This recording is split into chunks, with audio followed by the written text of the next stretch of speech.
Omugugu gw'enkuto gwa music industry eno kati ogulaba luli twalinga basatu kati ngulina bwomu.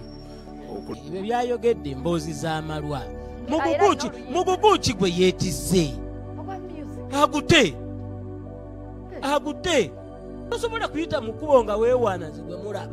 Bagula ntene, bagula kiro y'ennyama n'engitwala ewaka. Omanyizi omugugu gwe neetisse ogw'amaka gange munene. Obadde oyagala ani abagwetikka? Gute!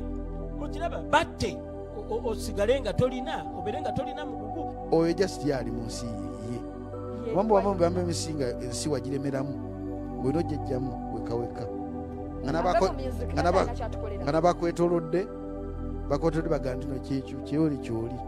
Nenga ensi yakuleka dda ensi eri mailo nga 8. Nedda naawe tosobola kwogera bw'otyo. Ebyaddala. Kanteza statement yange achinje njogedde. Ekisokera ddala Bebiko yagagoinga international. Weba international yamuleka dda. Kiki ky'oyita okumuleka? Linda ku katono. Mbadde nsaba.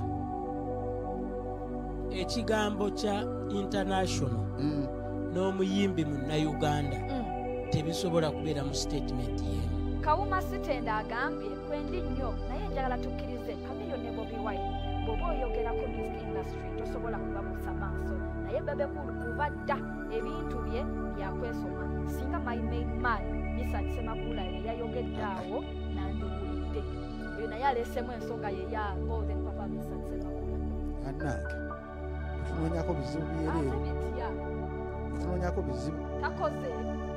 Golden Papa ali ku simu.